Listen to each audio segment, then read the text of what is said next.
Hey everybody, it's X, and welcome back to another premiere draft of Throne of Eldraine. Without further ado, let's get into the pack one. Pick one, an excellent rare. Murderous Rider is both a removal spell and a creature all in one, and any card like that is always a very high pick in my books.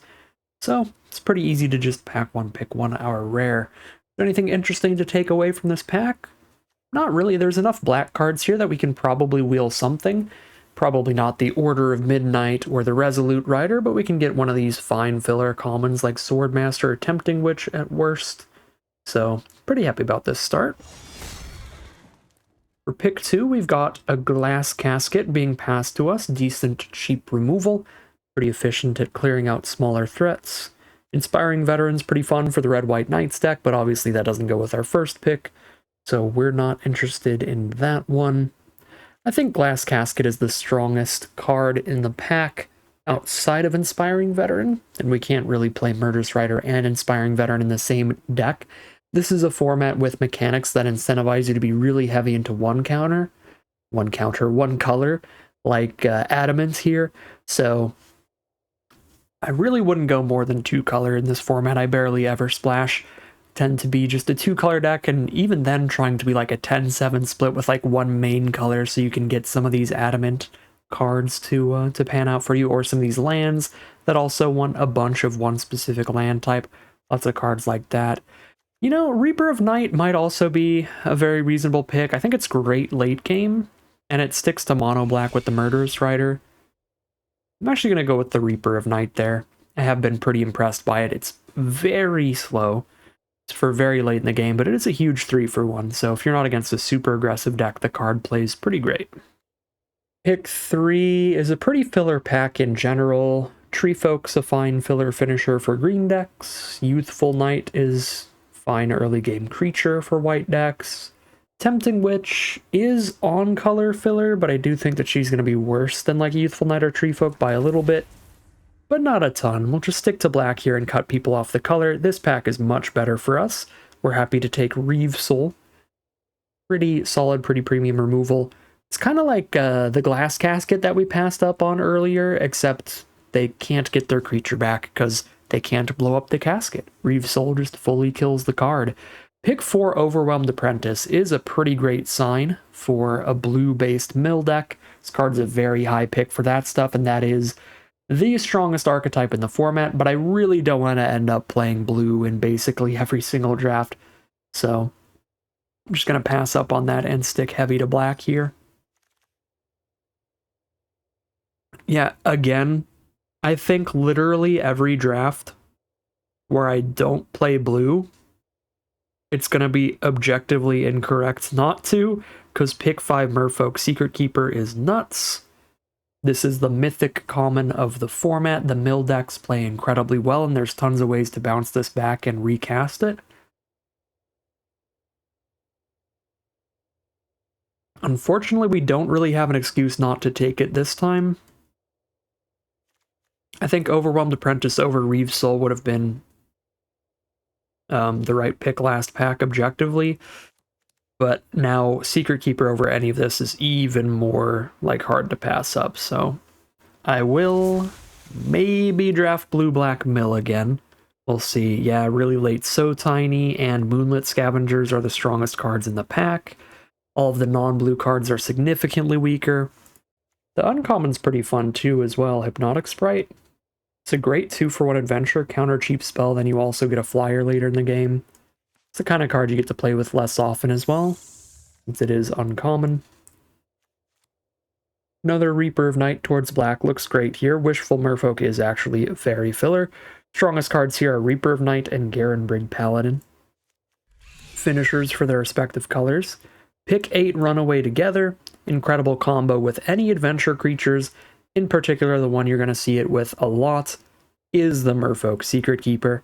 So you pick it up and mill your opponent again, while also bouncing their biggest threat. Yep, we can't not play blue if we're going to get pick 8, pick 9 Runaway Together, pick 5 Merfolk Secret Keeper. And this is where we do get punished for not taking the Overwhelmed Apprentice, and part of what makes that the objectively correct pick, but I wanted to do my best to try to bring you all variety. But I don't think I'm going to do it to the point of not drafting blue when it's this open.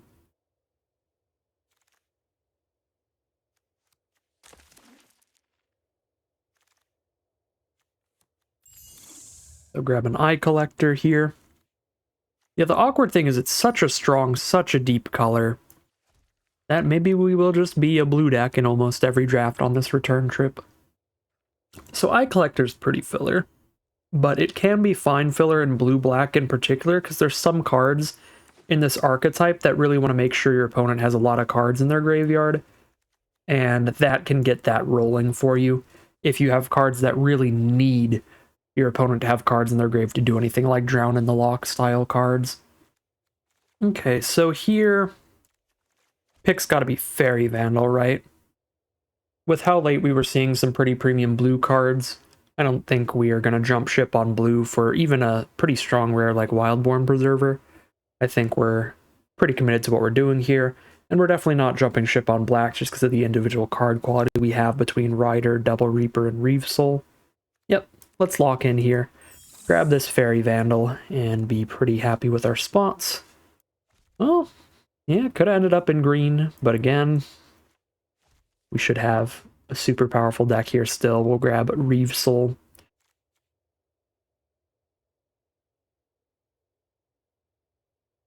That is really funny, though. If I was completely omniscient, then we would have known. We were going to open up a green rare and get past a green mythic, and then maybe this was a draft pod where I could have not been blue-black again. But our position to draft blue-black still looks incredible. Pick 3 Sir Eleonora here is great. Immediately replaces herself with a piece of card draw. And it's just a good threat. Witch's Vengeance is a great removal spell, because sometimes it can be a 2 or 3 for 1 removal spell. Usually it's just going to kill one thing, but that's still a fine deal, and it certainly makes it worth the slightly inflated mana cost on the off chance that you get to kill 2 cards with it, because it's such a blowout when you do. Like this Runaway Together, I'd love to wheel that. Not super likely, but our deck's looking really good right now, so if we miss on any cards on the wheel, that'll be fine. Here's a Tome Raider that synergizes great with Fairy Vandal, while just being a good card up front. The Fairy Vandal will get a +1/+1 counter the turn that we play Tome Raider, that's why that one's really good. Here's Bake Into a Pie for more instant speed removal. It also gains some life with the food token, make us really safe. I do think Unexplained Vision's a pretty great draw spell as well, but I do like a Bake Into a Pie here first. Pick 7, Charmed Sleep, I'm not actually super interested in here. When we already have Double Reeve Soul, Bake Into a Pie, Witch's Vengeance, Murderous Rider, we're doing pretty good on interaction to where I think I can speculate on Cauldron Familiar. Basically not going to play this unless we manage to draft the Witch's Oven as well, but if we can get those two together, that's a pretty unbeatable combo that destroyed a lot of constructed formats for a while. Here's an opt to synergize with our Fairy Vandal. I think we're going to be close enough to 50-50 on the 2 colors that I don't really want to try to play any of these cards that need 3 lands of a particular color, like the Witch's Cottage. Just grab the opt here. Pick 9 Queen of Ice to slow things down a little bit, or Steelgaze Griffin as an okay flying finisher. Both fine. I think we've already got really good flying finishers with Double Reaper of Night, so I'll grab the Queen of Ice. We did get the Runaway Together to come back, pick 10, super happy with that. Now we have a So Tiny, really efficient way to deal with small attackers. We also got a pick 12 Runaway Together. No respect for the card, it is so much better than it looks in a format with adventures. Runaway Together is absurd, and we're happy to scoop it up that late. Now we can take a Moonlit Scavengers if we have a food token on the board, or a So Tiny, or something like that. Then we get to get a giant creature and bounce something when we play it. Pretty great deal. Now we get another copy of Bake Into a Pie, self-explanatory, excellent instant speed removal. Now we get many options. We could have the Anti-Mill Tech with a Forever Young. We could have another So Tiny for really cheap removal against small attackers. Grab a Reaper of Night for another finisher. Got So Tiny, double Reeve Soul, Witcher's Vengeance, that's all really efficient removal, 2 Bake into a Pie for bigger removal, 4 Run Away Together to slow things down. I don't think I need another So Tiny here. I kind of like taking just another finisher with Reaper of Night.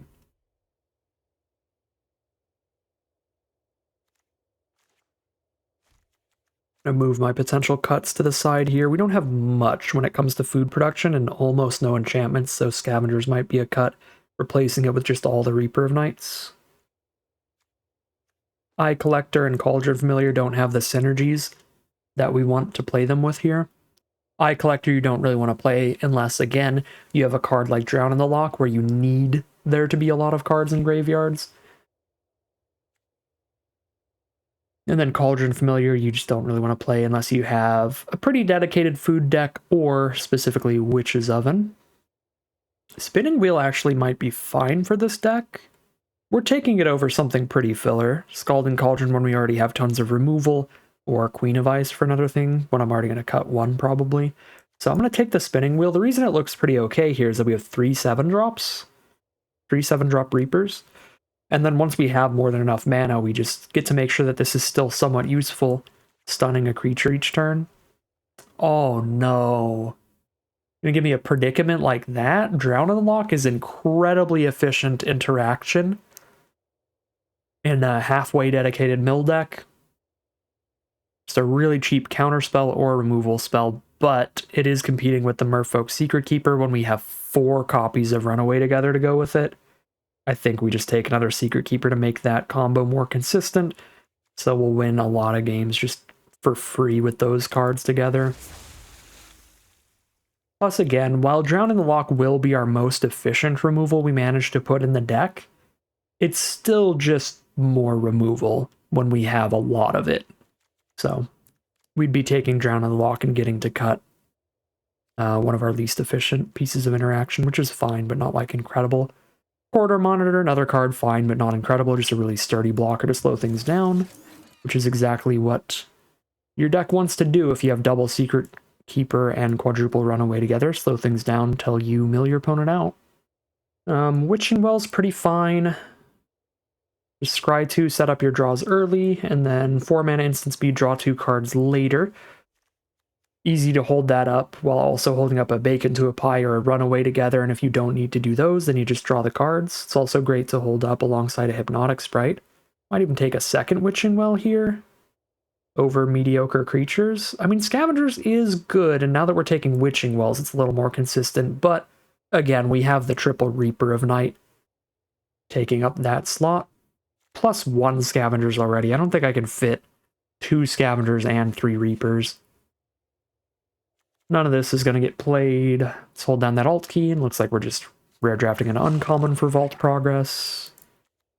I will take another Opt for consistency. Another So Tiny, absolutely. Slow things right down. Then uncommons for Vault Progress. And just a little adjustments to this deck, and we're just ready to take the event down with another busted blue-black build. The archetype is dumb, and my arena is broken. I have to rebuild my deck every time I draft, which has been kind of annoying lately. Hopefully there's an update that fixes that for me soon. Uh-oh. No, I don't want to play. I want to build my deck. Events in progress, Premier Draft. Build your deck. Okay, good. Good. It will let me build it. It wasn't just going to throw me into a game with this if I clicked the play button there. That would have been really nerve-wracking. So let's see if I can remember everything that I had cut here. We might end up cutting the Spinning Wheel still, because there's just hard to make room with all the other good stuff we have here. Good lord, was it... We were at 46 cards? No, not quite, because I think we'd already cut Tempting Witch, at least, as well. Still a lot of cuts to go. I'm kind of cool with just lowering the curve for the most part and getting all in on quadruple Runaway Together combo. Double Secret Keeper. To where we drop the Mana Rock Wheel and we just drop like the 6 and 7 drops. Yeah, tons of cheap interaction, grind it out with Secret Keeper. Murderous Rider Runaway together is also really, really dumb. That means just we have an excess of removal when you consider that as another combo to up the removal count a lot. I still kind of want some top end, and the Reapers are flexible where they're relevant on turn 4 as well. A discard 2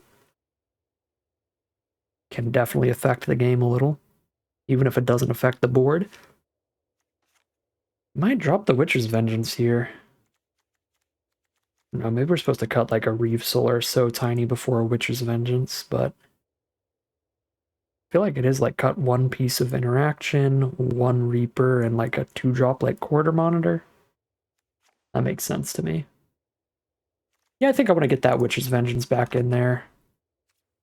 It's really matchup dependent, but in the right matchup, the card's going to be nuts. Again, all it has to do is kill 2 creatures, and you're just in an incredible spot if you do. If we're against the Knights deck, this thing's busted in half. Maybe I get rid of 1 Runaway together? I can't imagine that's right. With all these adventure creatures. Like, not only is the Secret Keeper combo just an absolute win condition, but we have plenty of other value adventure creatures when we don't draw the Secret Keepers for those to still be relevant. Maybe with double opt, we get to just cut a land here. Or we can cut one of our Witching Wells. But double opt means, like, as long as we've got a blue source turn 1, anytime we draw an opt, we can almost immediately,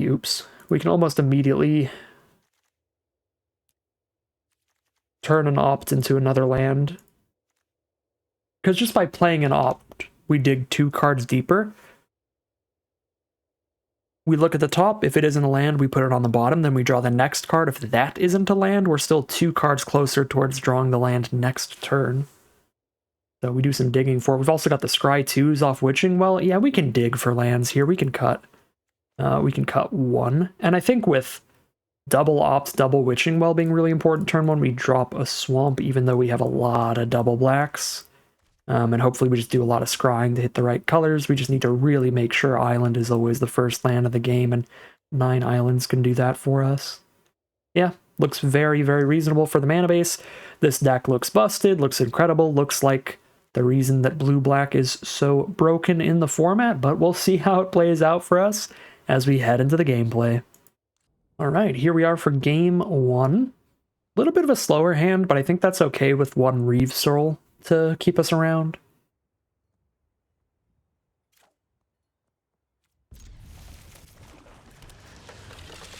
Playing against a black deck here. Could be a mirror match.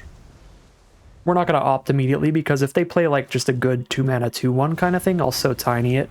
Yeah, there we go. I mean, I guess I can Reeve Soul turn 2 still. I can opt into the Reeve Soul. Yeah, because so tiny it could get rid of a 6-power creature even. Yeah, I guess we'll opt here. Ooh. Witch's Vengeance, if we can find the second black source, probably gets me to hold off on Reeve Soul and let them gain some life. Their life total is not going to be super relevant here. If we end up winning in the late game, we're going to be very, very far ahead. It is going to be a blue-black mirror match. They do not play another knight, and blue-black is not super likely to in the first place. So now we do just Reeve Soul this turn. If we saw like a plains or a mountain from them, I'd probably hold off, even though I don't know when I'm going to hit the next black source. But seeing blue-black, basically the only knight out of blue is like this uncommon. The only good knight. There's some commons. There's like a Vantress Paladin thing, but that card's not very good, so... No, they played another knight. Well, on the plus side, we don't have double black yet anyway.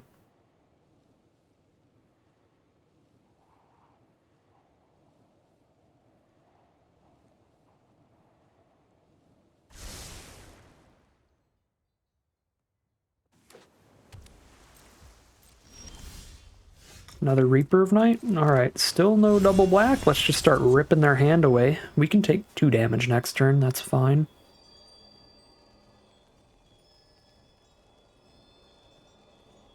I shall harvest your fear. They do have a lot of knights in here. They are like blue-black knights. They really went for the curry favor adventure here. Gross. Memory Theft is a really narrow card. I'm not a huge fan of it, but when it does get you, it really gets you. Discard our Reaper of Night and our Witch's Vengeance here, probably. I mean, we don't have double black, so they probably can afford not to get rid of Witch's Vengeance, but looking at the makeup of their deck here, we killed a knight, they discarded another knight. Witch's Vengeance has to be somewhat scary to them. Alright, they're going to get rid of Sir Eleonora. Well, I don't have the mana for that one either, so that is fine for now. They did curry favor, so they do have another knight, but we cannot find Black Source 2. I mean, we did build the mana base this way. We went 9-7. That's still rough. Alright, well, I can definitely afford to take the turn off, get rid of their last card in hand, because they're just going to play whatever they draw the second they draw it from here on out. I'll take another 2 to see if we hit a Black Source. There's Overwhelmed Apprentice. They milled 2 non-black sources, so I'm happy to see that.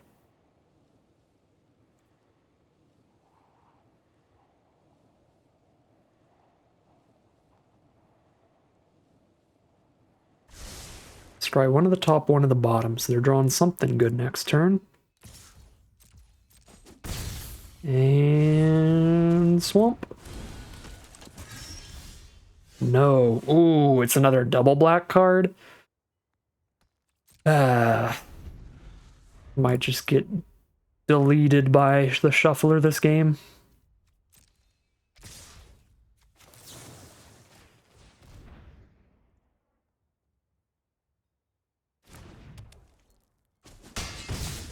Down to 10. Alright, let me opt into a swamp here, please. Well, I can't afford to put that on the bottom as badly as I need a swamp.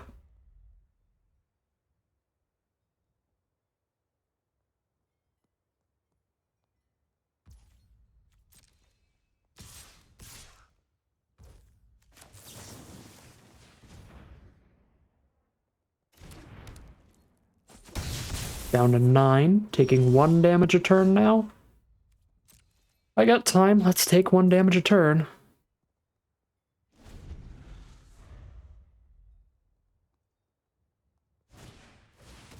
Four mana spell when I hit the counter a 3 mana value or less card. This is just not our game. Some bad RNG on this one. I like this matchup a lot if we were in best of 3, but we hit rough variance on game 1 and we only get a game 1. I think them being somewhat of a knight tribal kind of deck here makes the Witcher's Vengeance real nice in the matchup, but these draws are not real nice.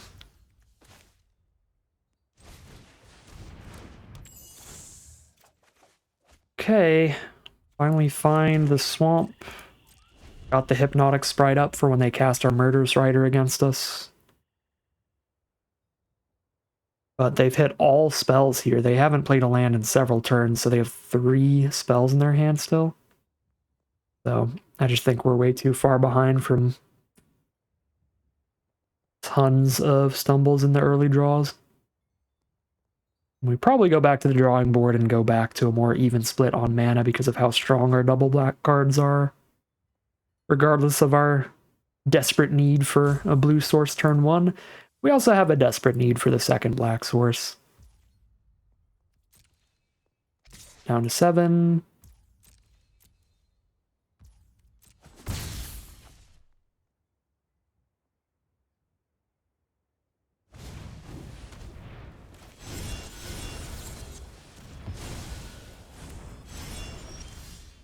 Okay.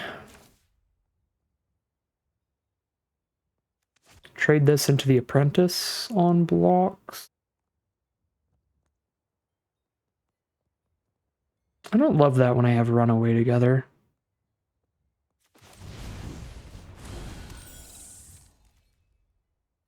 I'm also not just gonna chump block with a Tome Raider, so I'll send that in still.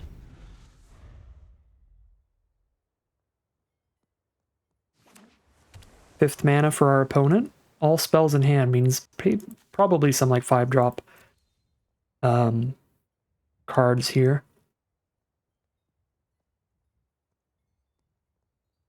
We'll see.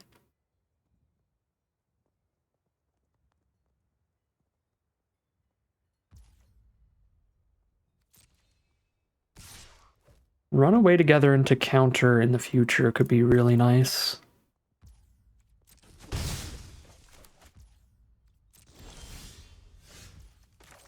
Okay, I can drop Reaper, tap out for that. Don't love that against blue, especially with these spells in hand. Yeah, I think we jam. Just hold up the instance. They might be winning the race right now with 1 damage a turn, which would be embarrassing, but it might be where we're at. Just dealing 3 a turn right now.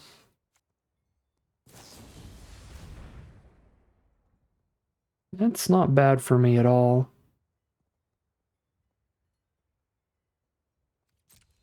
Fine.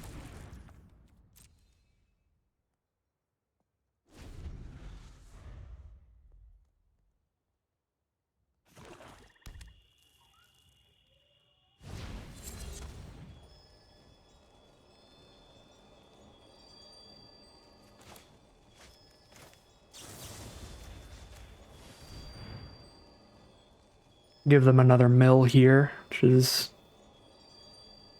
not wonderful, but should be fine. It's definitely way better than picking up the Lost Legion.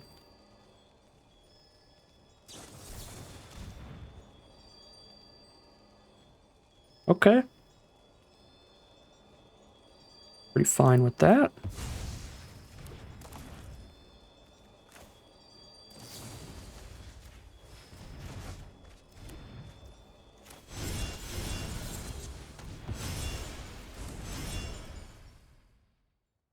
They cast an Apprentice, I cast a Reaper. They have 1 card in hand to kill a 4/5 flyer, where they're under tons of pressure. Oh, they milled my Bacon to a Pie.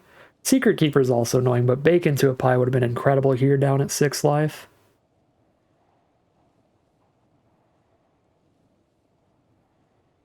Six life, I think I can just tap out for this Reaper. Scry 2 to the top is probably removal, though. But it's not like I'm going to have a counter spell for that. I've got 1 more Runaway Together still in the deck, so I guess I could just Tome Raider Hypnotic Sprite for now still. Yeah. Land is poop.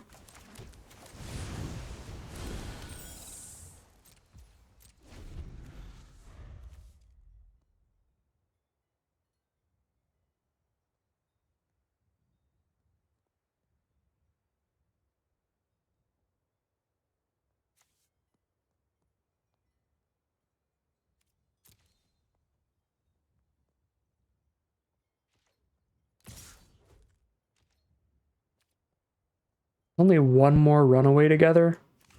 I actually just trade at this point.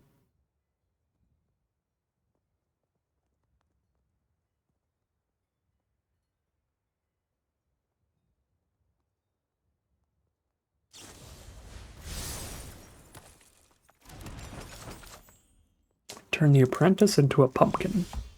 Sure. Still have 12 cards left.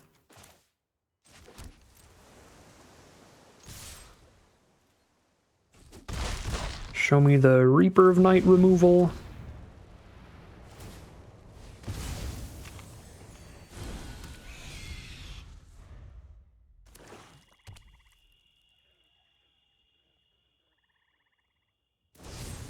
There it is. Oh, it's their own Murderous Rider? Good lord. That's strong. It's a zombie knight. Well, they milled land for us. The continual scries have been really good value for our opponent too, though. Making sure they draw their good stuff and not their wishful merfolk, Vantress Paladin style filler. Double scry to the bottom. Drop the Murderous Rider.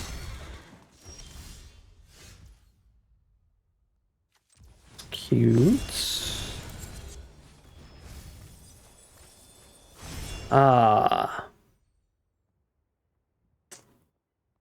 So this matchup's an auto lose, I see, because they have the Lockmere Serpent Mirror Breaker. Yeah, I'm good then. We can't beat Lockmere Serpent. That automatically wins the matchup. Well, makes me feel less bad about stumbling so hard in the early turns. Outside of the Lockmere Serpent, I think on average our matchup there is actually pretty good. But the draws there were just too awkward.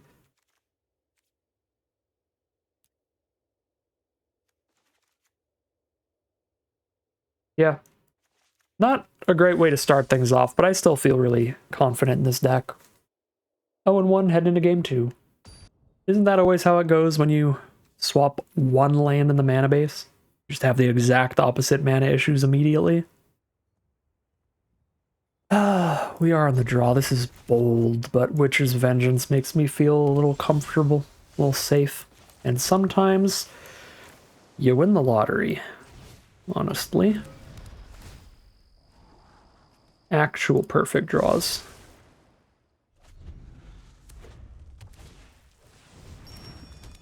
Arena's like, oh, you're worried about your mana base, huh? You're worried that you're stuck on 2 swamps with all blue cards? Here's 3 islands in a row. Thank you, Arena. I appreciate it. Actual homies here. We made a deal with the gods.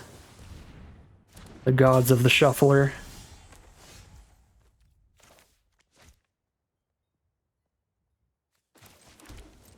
Poke for 1 unless they have their own Vandal, then we bounce off each other. They don't. Boop. So blue-red in this format is an archetype that's about drawing more than 1 card each turn. It's about drawing your second card each turn, as you can see on Mad Ratter. Which means it's a really good matchup for any deck that's trying to mill their opponent out.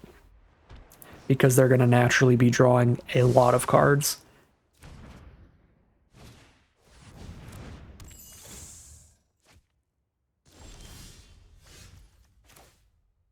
So tiny here. I could hit for 1 extra point of damage by cracking the Witching Well right now. But I think for just a single point of damage, it's probably worth holding up So Tiny and making our opponent have to consider playing around counter spells as well. Because I still get the +1/+1 counter on Fairy Vandal next turn, as in like during their turn, because I draw 2 cards off of Witching Well, and Fairy Vandal just cares about the second drawn for turn. So I don't have to main phase the Witching Well, unless I really want to hit for 1 more there.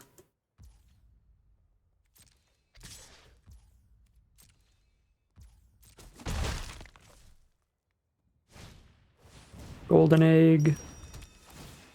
Draw another card. They're doing a lot of drawing a second card in a turn, but they do not have any of the payoffs out yet, luckily. There's Runaway Together copy 1 to Secret Keeper nonsense shenanigans our opponent out of the game.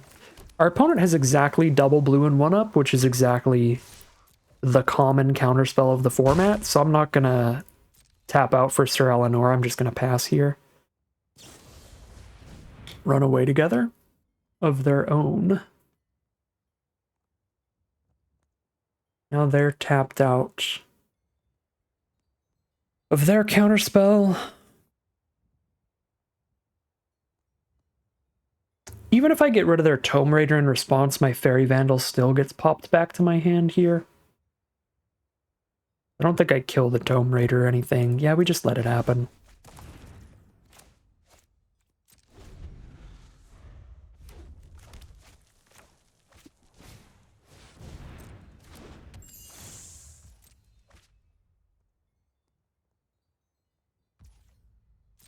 They're holding exactly the counterspell up again.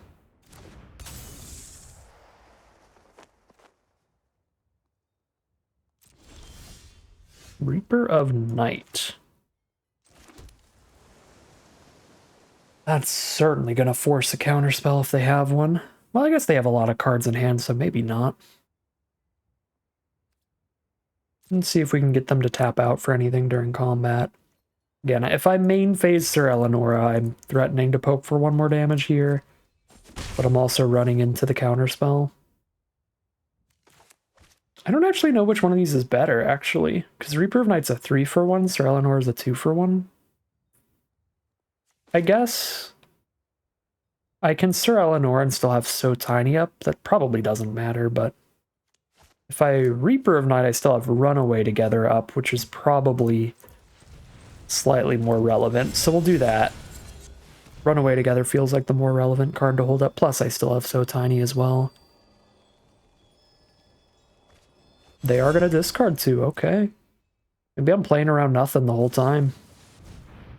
Slaying Fire.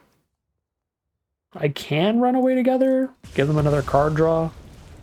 If I do that, though, and the Fairy Vandal's not that big, we can just let it die. Steel Gaze Griffin. Yeah, I guess I've just been playing around nothing the whole time. But that's fine. We are very far ahead now in cards, it looks like. Which is pretty good against a deck that's all about drawing cards. Show me Burn that can kill a 4/5 flyer, because there's no counterspell you can have there. Off of 2 mana. I guess the Reaper doesn't have flying if they have more than 3 in hand. Oh, more than 2 in hand. Okay, Enchanted Carriage is a very nice card.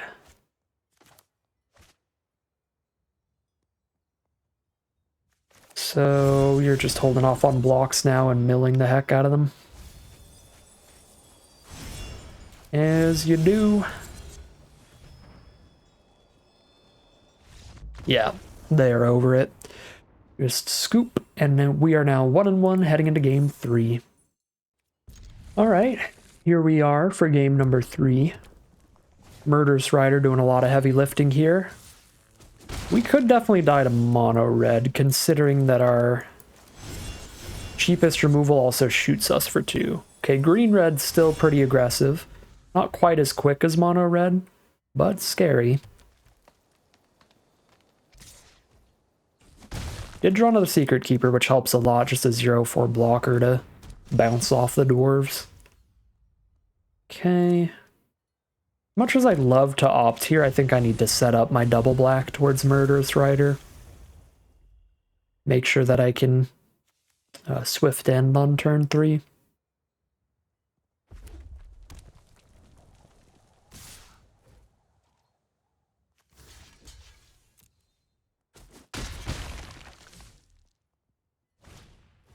Weaselback Redcap as Fire Breathing. Get buffed up to a lot of damage. Another Secret Keeper. I'm just holding up Swift End, I think. This way I can Swift End and then have a lifelinking blocker up next turn. That would be pretty massive. If our opponent has a Fling, it would actually be really good here. Because if they fling to where the only legal target for my adventure removal spell is off the board, by sacrificing it, then my Murderous Rider's just like gone forever. Go straight into the grave.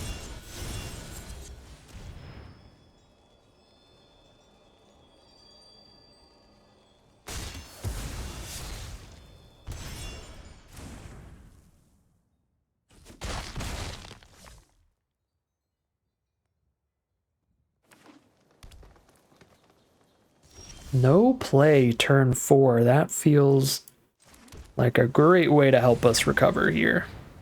Now I have a 0/4 and a 2/3 lifelinker on blocks. We set up the Secret Keeper so that I can play that as another blocker next turn.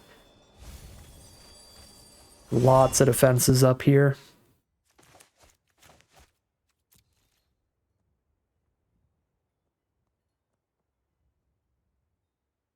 we just harvest Fear next turn now that the board's nice and cluttered up. Could be good. Although there is the Slaying Fire for the Murderous Rider.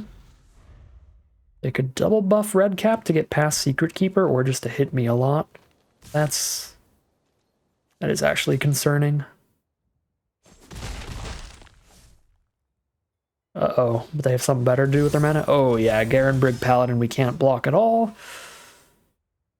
Now we're having a very bad time. Sir Eleanor is going to be a 4, which isn't big enough to block Paladin well. I can't really, like, make them discard their last card and play an Opt right now, though. I definitely have to play a blocker. I could make them discard their last card and play a Secret Keeper. Take 5.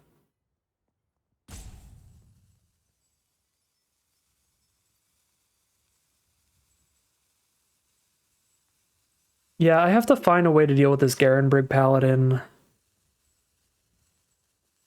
though. So I kind of want to... Yeah, I want to just start drawing cards here. Let's draw 1 card immediately.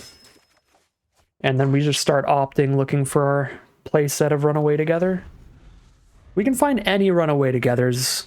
Just 1 copy even should be enough to slow them down long enough to get pretty stable. The Fairy Vandal to go with the Opts is kind of legit.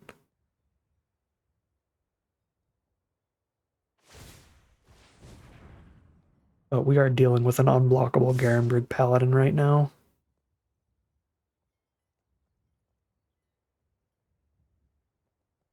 I feel like I block like this. I mean, like, if I block with Sir Eleanor, I can kill the Red Cap, but they get to kill Sir Eleanor. Whereas she's a way to potentially block the Paladin. If we find nothing.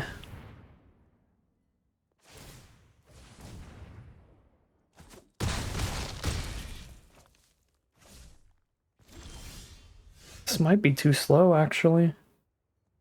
We block there and they can make Red Cap 7 damage. So I can't afford to have Sir Eleanor block and trade with Paladin. I have to play Fairy Vandal to trade into Red Cap.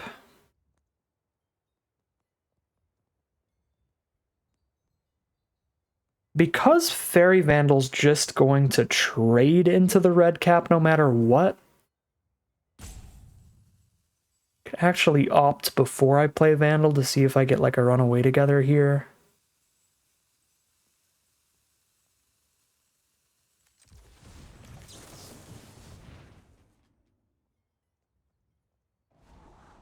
Tome Raider trades into Red Cap and draws me a card when I play it. It's actually better than playing the Fairy Vandal. That's actually kind of perfect, because now I'm threatening to trade into Paladin and Red Cap if they don't hit removal.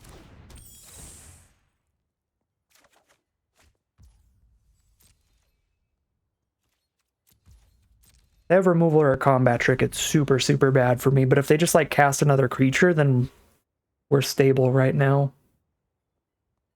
To where all they do is poke us with Gingerbrute. If their hand is just, like, land and a creature, or even if it's 2 creatures, I'm feeling pretty solid. It just needs to not be a spell, like a combat trick or a removal spell.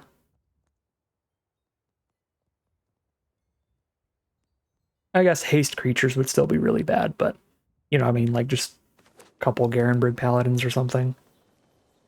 Another Weaselback Red Cap. That looks like removal. Yeah, that's gross. We go to 1 life and then die to Gingerbrute now? Man.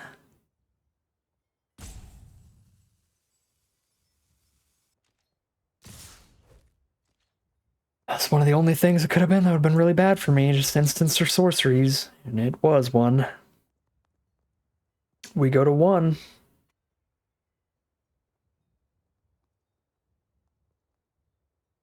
Yeah, that's the best I can do, is go to 1 and straight up die if we don't find any of our bounce. But again, there's a full play set of Runaway Together. There's So Tinies. There's tons of cards we could hit. Reeve Soul. I think there's like at least 10 cards out of the 24.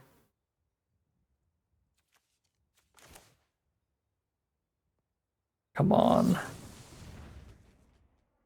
Come on. Okay. Oh, but it cost me a blue to get that, which means I can't do everything I need to do here.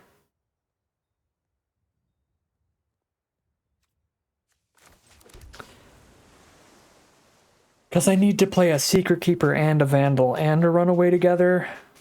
Technically, to live, all I need to do is play one of them and run away together, but...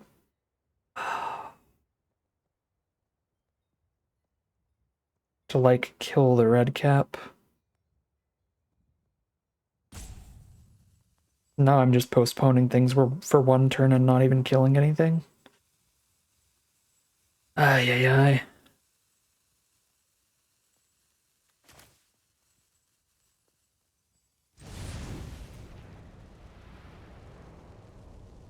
Gives us another turn to find, like, Reeve Soul or something.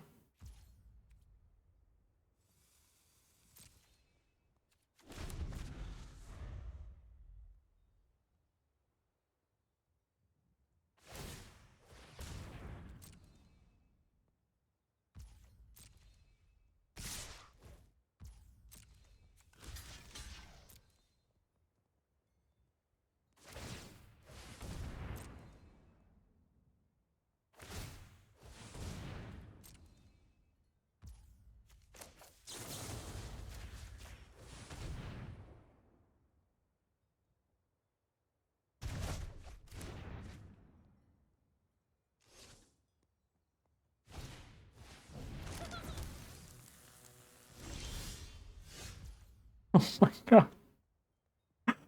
Oh! Stress incarnate.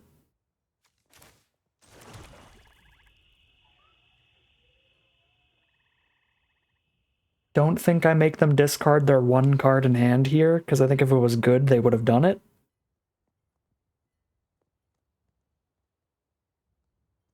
If I make them discard their one card in hand here, I only play one creature in a Runaway Together. I definitely need to play both and Runaway Together.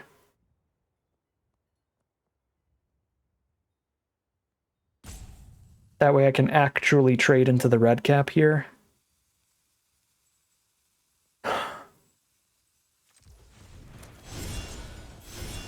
Means I need to not mill them, because I need the blue mana to play Fairy Vandal and Runaway Together.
Oh, wait.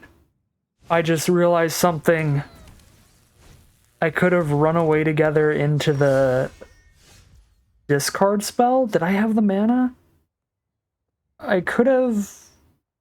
I don't think I could have done that and still had a blocker up, because it was 4 mana to make them discard 2, 2 mana to run away together, and 1 to play a creature. So I could have technically Secret Keeper and Gingerbrute go to hand and then Harvest Fear, but 1, 2, 3, 4, 5, 6, 7. Yeah, no, I could have done that to deal with Ginger Brute. But they still would have had the Weaselback Red Cap that then eats my Secret Keeper, but then it's easier to find a way to deal with Red Cap than it is Ginger Brute. Shoot, that's actually kind of a big miss. I mean, doesn't look like it's gonna matter here, but it could have. Oh my god, Reef Soul? Okay, if I lose this game, it's probably because I didn't do that play, because Reef Soul does matter a lot.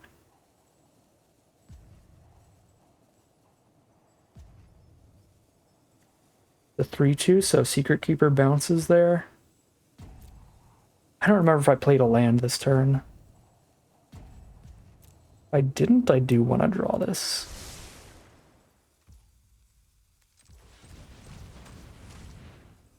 I need to draw this. I need to have not played a land this turn. Okay, perfect. I didn't.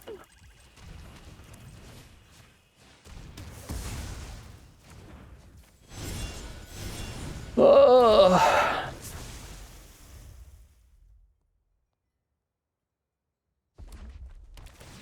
No, even the land is a creature, which means that the Raiders attacks with trample and kills the Secret Keeper. Actual best top deck land in their whole deck there. That's brutal. That's brutal.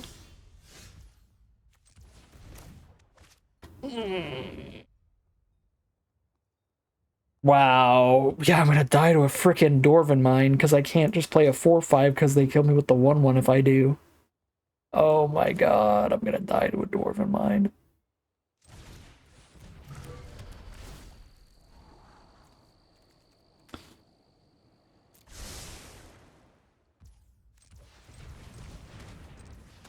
I need to hit a 3-mana or less creature alongside this. 3-mana or less interaction or we're dead.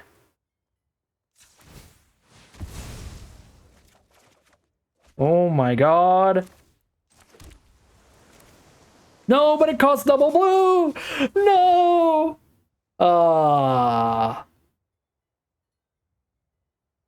Alright. Oh, so if I found the fancy Harvest Fear discard line, I'd probably be at like 1 life right now, but against 1 creature, which means that I survive. Oh, that's rough.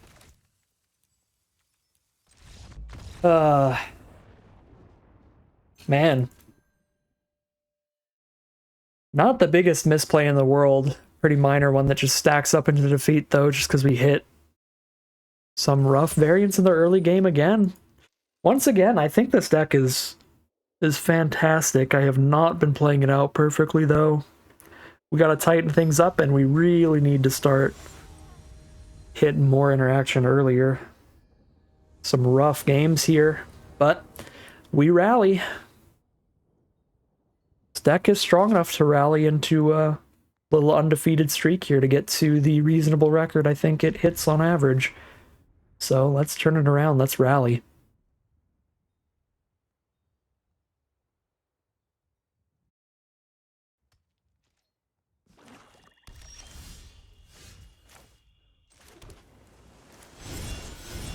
Yeah, no, we hit some really bad mana variants in the first loss, and then our second loss, we have... I want to actually count them here. 1, 2, 3, 4, 5, 6, 7, 8, 9, 10, 11, 12. We have 12 pieces of interaction, like removal spells, bounce spells, that kind of stuff, and we just really didn't find any early game. So yeah, I think this 100% just has been a rough string of luck starting this deck out.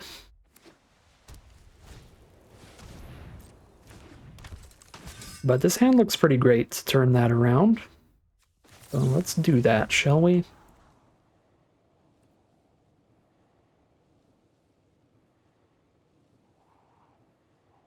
I think I can keep Witching Well here. Scry to black mana and hold up Runaway together.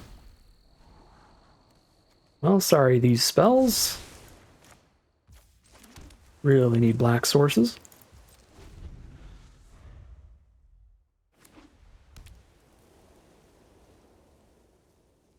take a couple damage this turn, or are we so tiny? I think we just so tiny, right?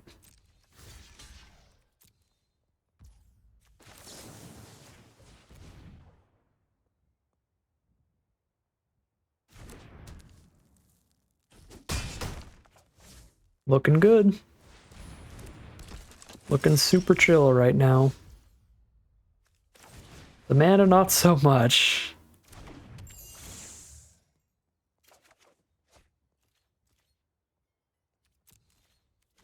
I will be absolutely devastated if this deck goes 1 and 3, and it's working on it.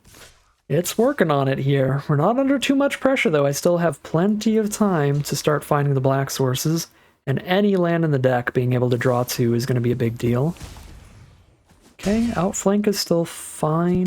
It's not great for me, but it's okay. Oh, man.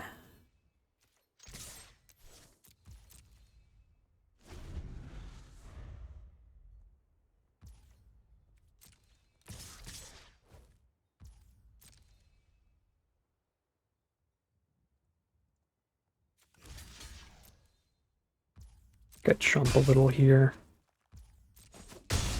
But I still hold up the glare for their next creature. Perfect. So the sprite's going to kill 2 of their creatures. It's going to kill 2 knights of the keep. But it is not going to kill Youthful Knight, so we'll Reeve Soul the Youthful Knight. Very happy to finally find the swamp. And honestly, that's all it takes to make me feel pretty comfortable now. Although we do need a second swamp soon-ish. Revenge of Ravens? Alright, our deck doesn't care about this card at all. We're actually really happy to see that. It's basically a blank from our opponent, because we can just go for the mill victory then and never attack them. This card is brutal for aggro decks, though. If you're an aggro deck and your opponent drops this, you're like, well, I guess I'll die. I guess we give up. Ooh. 1/1 token army generator. We're definitely going to Reeve Soul. Actually, might be able to find the second swamp towards Witch's Vengeance to clear out both of these together, which would be incredible.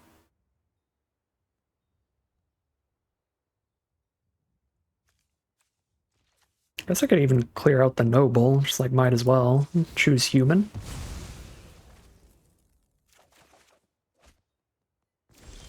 Okay, we did not find the swamp yet. If I find another swamp, I can kill all the tokens that this thing has made as well, so I think I can wait for it. Scry a little. Maybe if we don't see it off the scry, we need to consider reaving. Alright, we're good. Keep 1 of those. Next turn we're going to Witch's Vengeance all of the knights, so we don't want to Reeve Soul or really do anything here.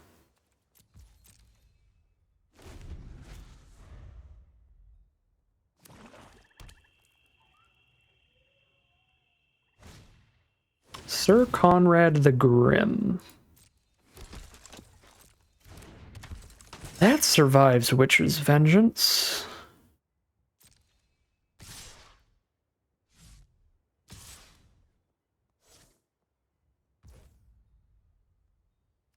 I don't mind slowing them down quite a bit here. Doing this.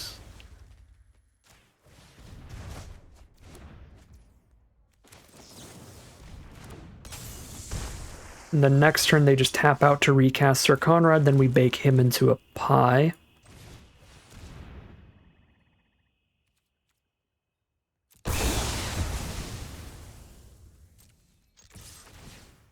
Oh, I forgot about Revenge of Ravens because I'm an idiot. That's on me. Right, we're not attacking, we're winning off of 2 Merfolk Secret Keepers. Alright. But we're in a really good controlling position to lock this one out, so play nice and controlling. Oh, Barrow Witch is fantastic here. Gets around Hypnotic Sprite and recasts Sir Conrad. Yeah, it's kind of bonkers.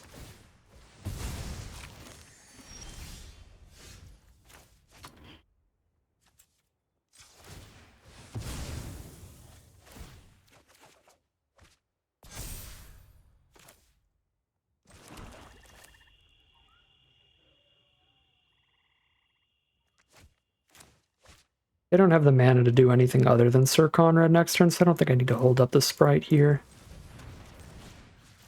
They're just going to play Sir Conrad.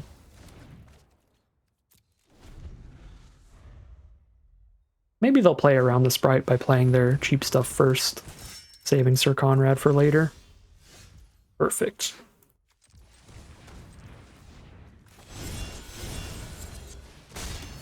It's actually like super perfect because of all the runaway togethers as well. Oops, accidentally minimized arena.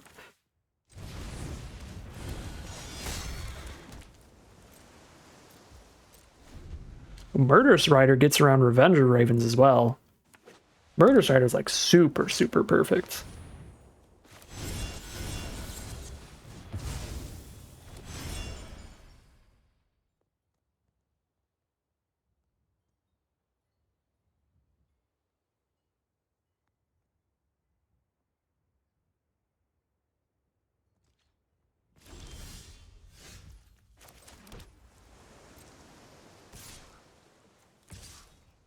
You know, thanks to Murderous Rider, I think we are jamming now.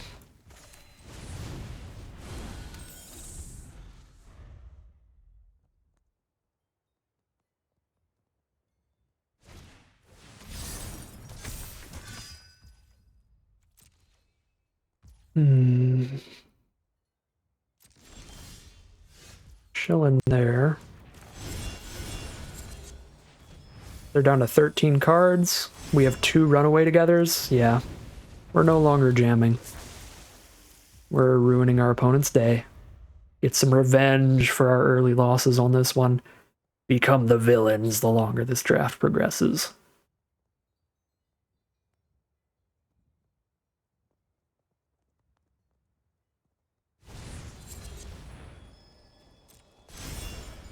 Oh, I should have done that in response. That was loose. I totally forgot I would just counter the entire Fairy Guide Mother if I bounced in response there. It's just instinctually waiting for the last opportunity to do that.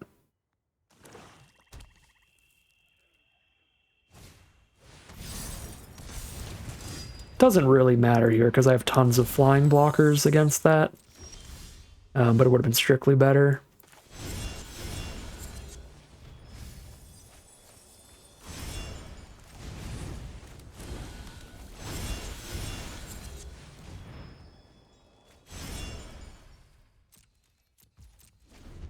Seven cards left. We've got another mill 4.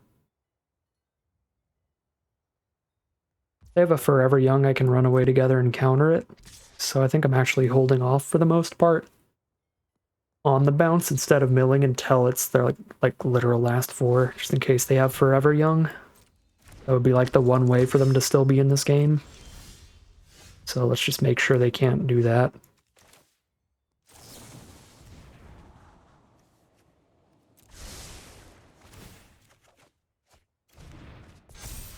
The Reaper.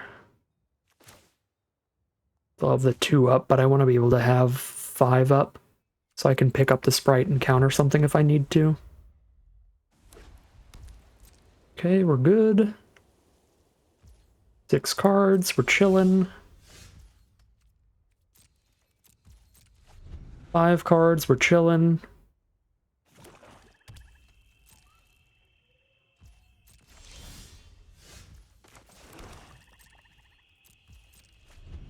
Four cards, we mill them if they show us what this card is. I guess even if they don't show us what it is, even if it's Forever Young, if I mill the final 4 before they play it, then they're dead, because it's sorcery speed. Alright, cool. Mill the last 4, and that is game.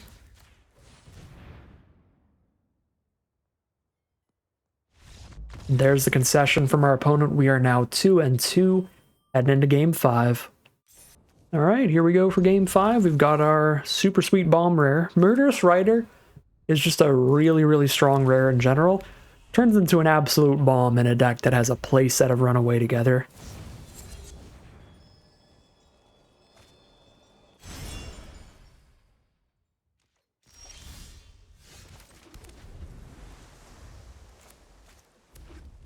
Playing against mono red for now.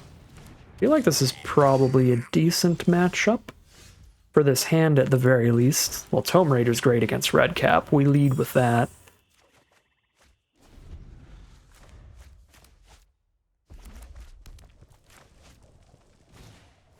Ferocity of the Wilds. Attacking non-humans get trampled? Sure. Still take that trade.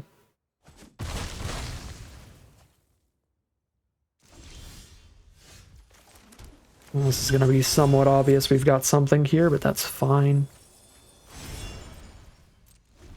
Doesn't make Murderous Rider any less good here.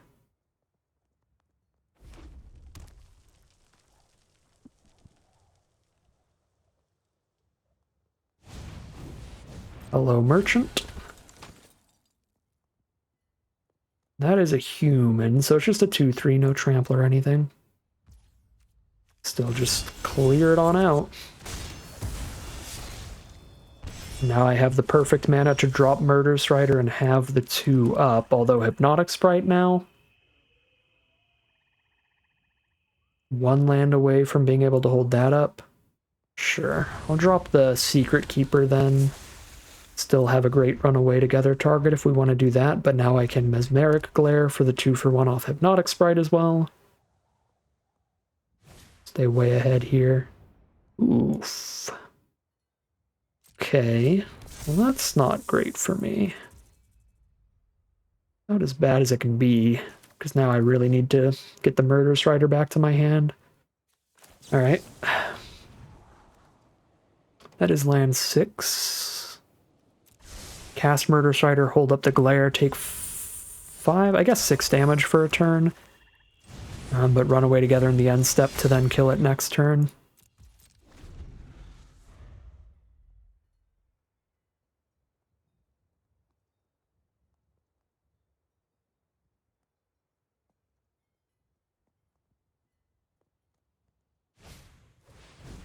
Joust.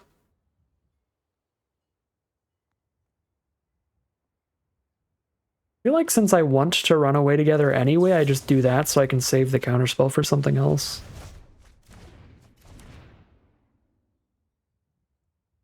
And then we just wait to swift end until they play a really big stone coil.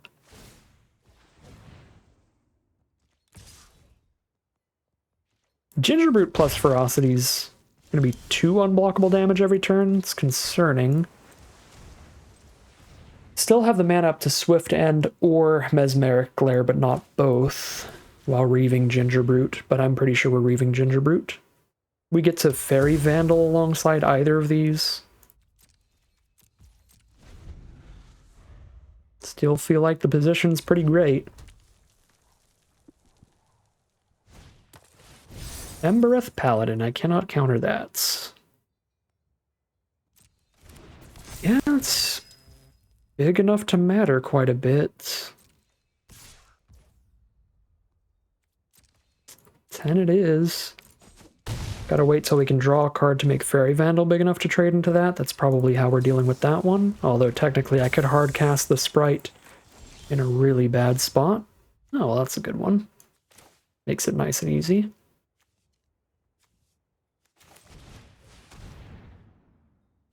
Boop.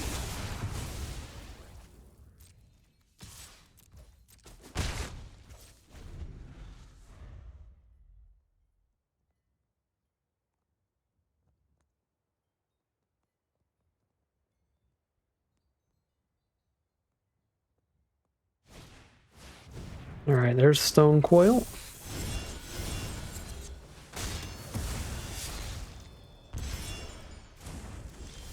Another Runaway Together just on time to kill another card with the Murderous Rider if need be.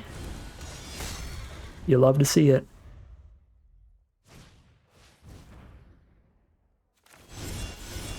I keep Murderous Rider on board for Runaway Together, so I'm going to counter the Scalding Cauldron removal.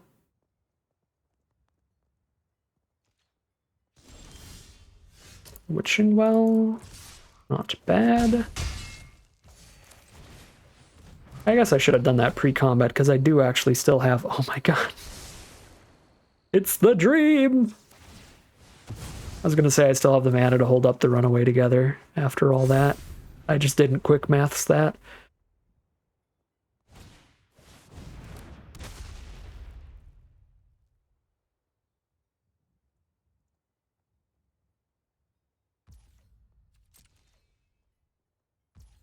Life. I don't think I put my life linker back in hand just yet. Get more and more swing off of it first, especially because I have to shoot myself for 2 to kill the trebuchet here as well.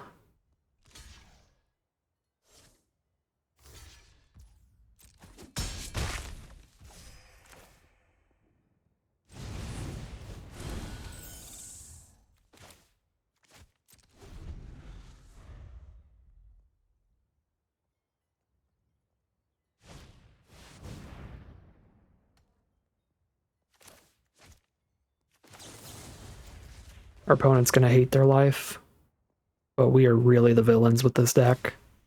We're doing this in response, so we take 1 instead of 3 from the ping from Trebuchet, and then we just kill Torbjorn.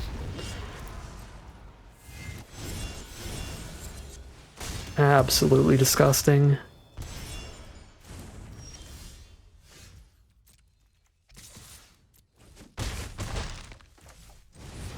Run Away Together OP.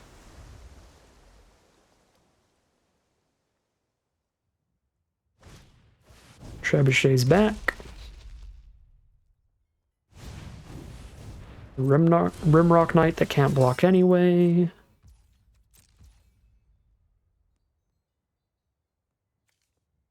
I don't really want to run away together again here. Still pretty happy with my attacks. I guess Sprite doesn't attack in Trebuchet. Yeah.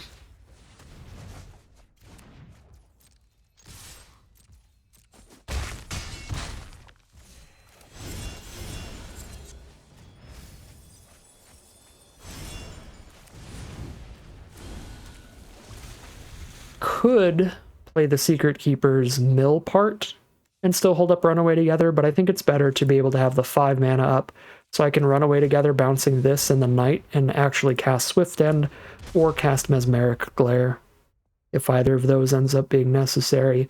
Right now, we're currently still lethal, so I'm not gonna blink unless I have to. If the state of the board is still just lethal in our favor, then don't need to do anything. Alright, and it's still just lethal. No blocks for the turn, but then they die on the crackback. That is game.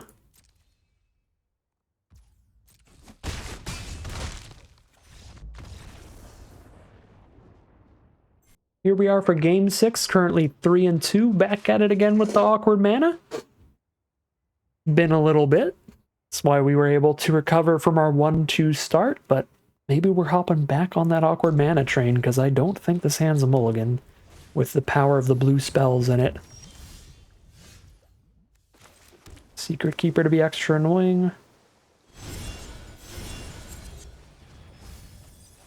Mono white aggro from our opponent. Scary matchup. We did mill 3 of their 2-drops, luckily, so they're less likely to get super fast on us. And there's one of our black sources.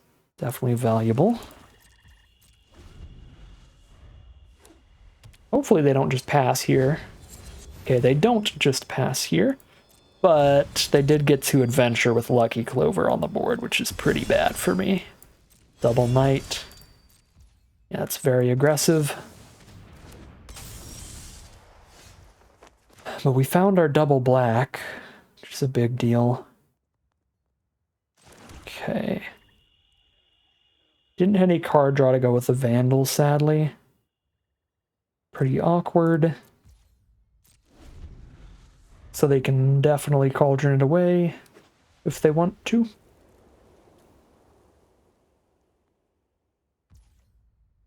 But I don't actually even need to right here. Probably just holding up Runaway Together so that if they try to Cauldron it, we counter the Cauldron kill and we kill a token. Be really good. Still have the 3 up after playing that knight, and that is no Scalding Cauldron yet. So let's Swift End the knight and then run away together, whatever they put the counter on. This is going to give them the opportunity to now Cauldron our Fairy Vandal while we're tapped out, which is definitely their best play, so they'll probably do it. But maybe they haven't played the format enough to be playing around Runaway together here.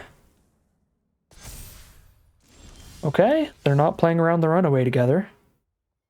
That could be really, really good for me.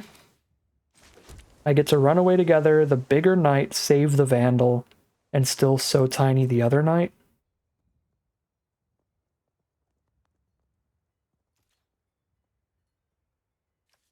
Costs me so much blue mana, though, that I can't actually run away together and so tiny and Secret Keeper, which would be beautiful. So we're just on Runaway together and so tiny here.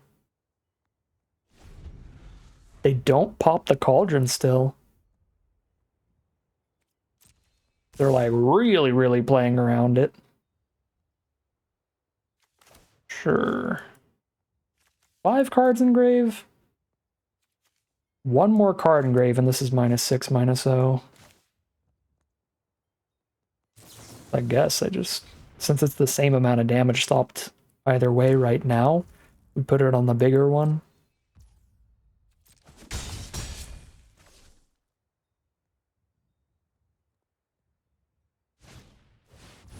Archon of Absolution.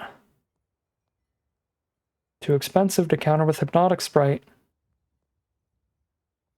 That is not good for me.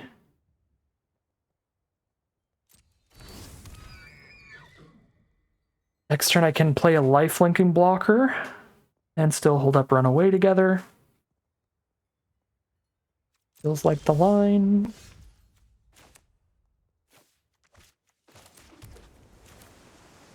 Don't have my glare up anymore.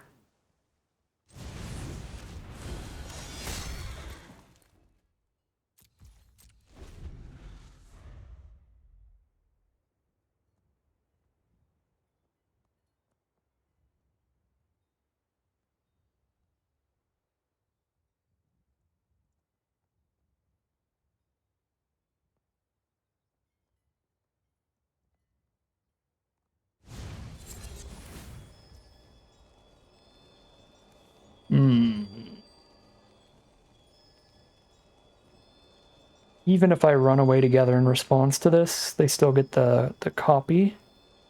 But I can make sure the Fairy Guide Mother dies. Fairy Guide Mother goes to their grave. That was the right way to put it, though. Opponent is playing super, super tight here.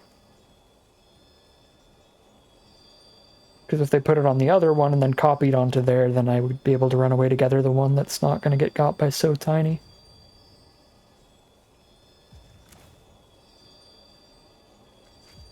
Yeah, I think we have to kill the Guide Mother here. Well, guess I don't have to kill the Guide Mother because I've got a 1/2 flyer against the 1/1 flyer.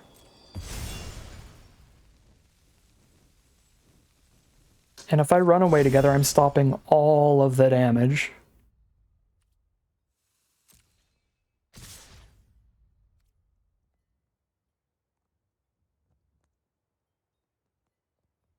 Well,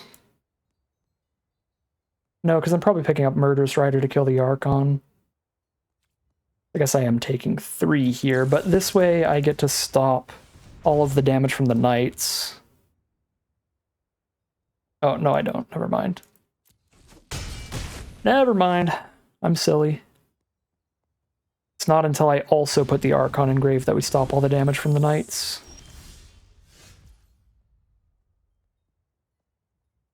So I go to 3 against a 1/1.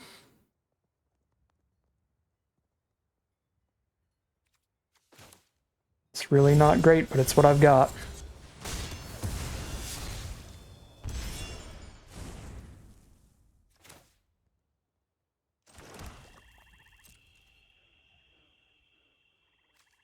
Wait, how is this not? Oh, it's 7 or more cards? Oh, God.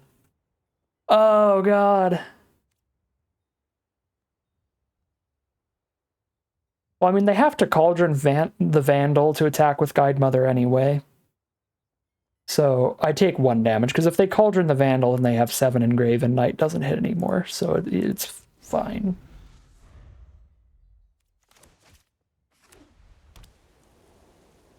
Cast the Unicorn instead, probably. Another one with the lucky freaking Clover. Lucky Clover combo is gross here. We're just dead because they double it up and they've got Cauldron up. Wow. I guess I'll go 3 and 3. It's really rough variance on this one.